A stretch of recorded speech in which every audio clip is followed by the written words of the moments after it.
But Redcast Rob, as you continue to get older, how do you stay motivated every day, even on hard days? What do you focus on to get there?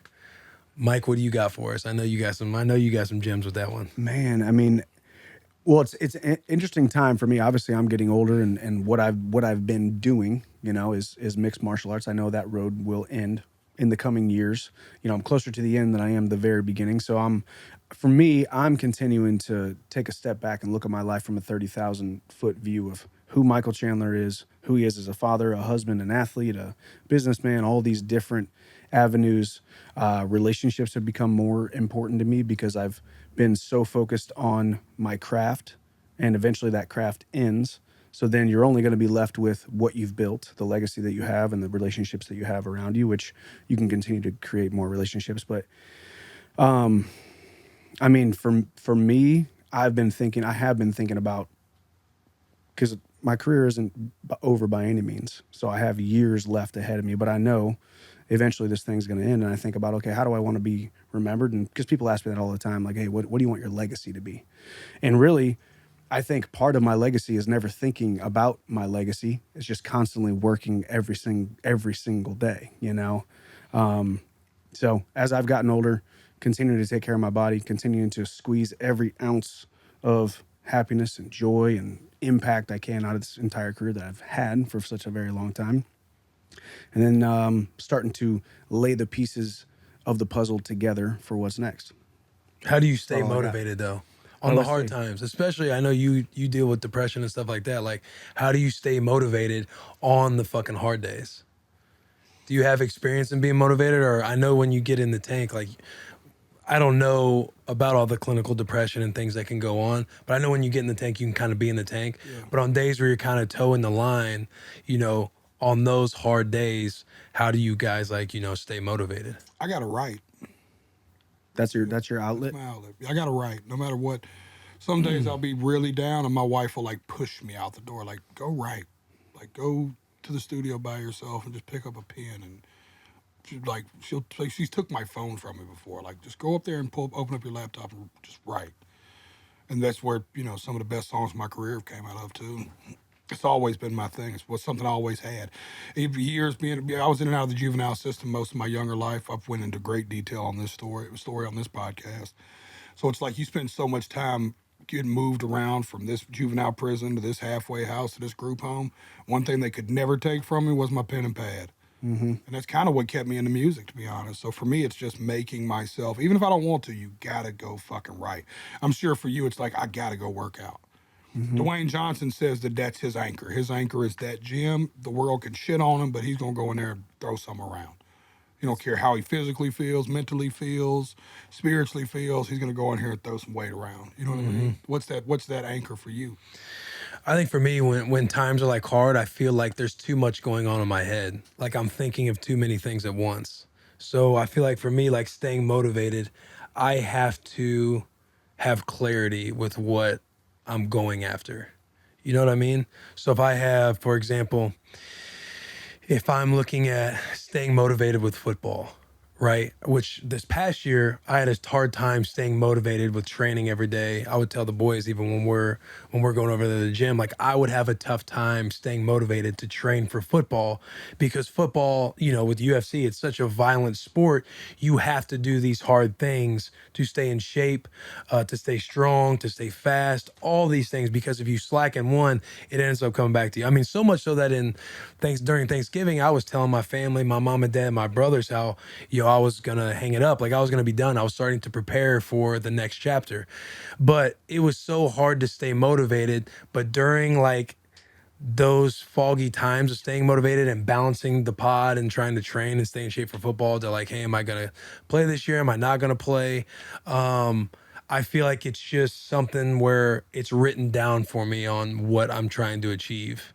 So from there, I'm able to know with clarity what I'm accomplishing. And if it gets too hard for me, it's just asking myself, like, what is it? Like, what's actually bothering me? If it's too much going on in my head, like if there's too many things to where I'm too much inside the box, here's a little gem for you. If you're inside the box, you can't read the directions. So zooming out, getting outside of the box and seeing the whole picture, if you can zoom out more, you kind of see with clarity, like what's going on. Like, okay, I have too much, I'm too cluttered in this area, or I can usually figure out that I've been sleeping in, or not necessarily sleeping in, but laying in my bed longer than I should, or dragging ass downstairs longer than I need to before I go show up for a 9 a.m. workout, and I'm showing up at like 9:45, right? And if I know that's jogging me down, I can usually ask myself the right questions where I'm like, yo, you just gotta fucking wake up and do your shit. Like you gotta set an alarm, you gotta wake up, whether it's breathing or making the coffee or like doing my routine before I show up and get there at 9 o'clock. Have a good workout to where I'm doing the workout and I'm not checking my phone and making sure I'm stuff with Bussin's going all right, Twitter, any of that kind of shit. I feel like when it gets foggy up here, I can usually identify like what's going on. And it's usually clarity for me. Like once I get clarity in what the avenue is, that's when I wake up the next morning and try and like nip that in the butt. And then that usually gives me the momentum that I need to stay motivated or change the direction I need to go. Sometimes like you're just on the wrong path and you need to figure out something different that you need to do. Clarity and progress. Yeah, I mean that's exactly what you were talking about. Just making some sort of progress in your lane. Right. What makes you feel alive? What makes you feel whole? What makes you feel like you got something done is writing. What makes you feel alive and feel like you're getting something done, getting clarity. And that's the thing too, even just going back to a guy who writes for a living, writes songs for a living. I mean, just in human nature, as a human being, a pen and a pad is the easiest, most accessible, cheapest thing you can possibly almost get out there.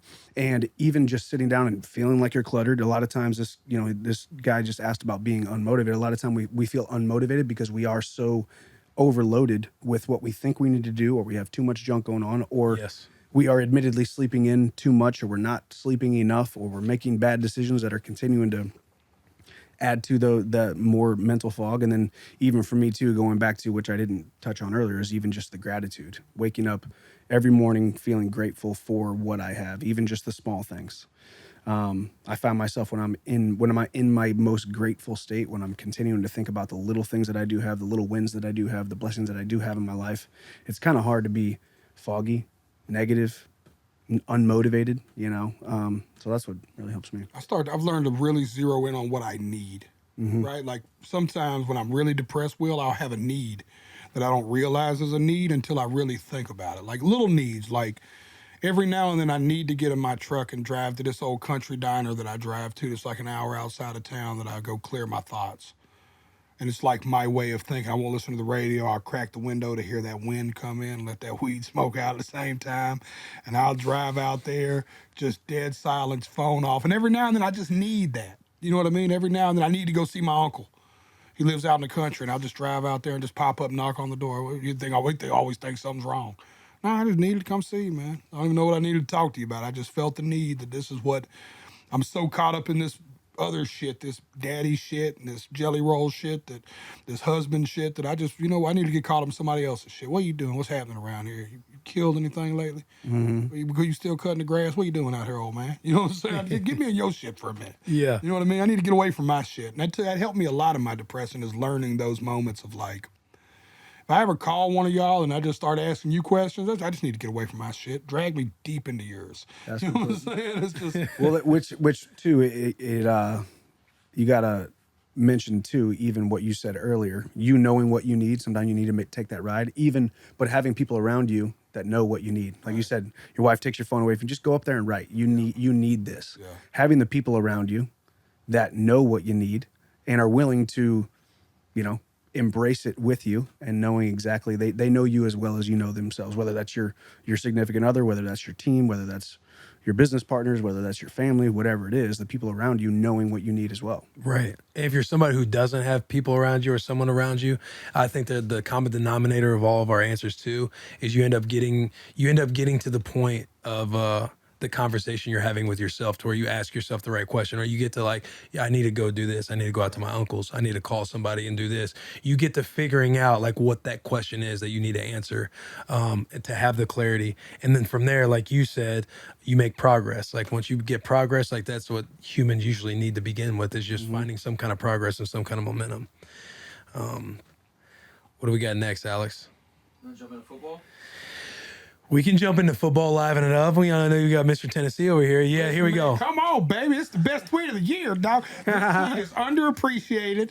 I demand more retweets on it today. Send this up the flagpole for me, pimp. We are. I know a lot of people over here. Run this down for me, We're dude. shifting the energy. We're getting in the Titans playoff. Jelly Roll tweeted last week, I want to be the 12th man for the Titans playoff game. I want to stab that sword in the middle of the field. Let's go. I'm so fired up about this year. Tighten the fuck up. I added the fuck part, but I feel like I was hoping the Titan organization wouldn't you use trying that to give it clean for the Titans. the opportunity that they let me stab the sword in the field.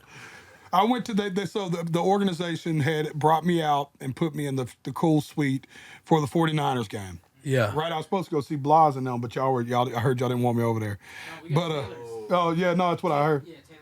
Yeah, no. He said, no, that's what I heard. I still stand by what I said. They did. What had happened was I had missed her, but she came to me like, yo, I want to take you down to the suite. And I was like, yeah, I want to go see him for sure. But yeah, man, it's like I went and I seen the pain train was the 12th man that day, and he came out and put the sword in the field. I was like, that's what I need to do. I was like, that's what I need to do. I need to go out there and put the, You want me to try calling somebody right now? Man, we should call somebody. Yeah. Somebody right now. I'll call Nate Bain.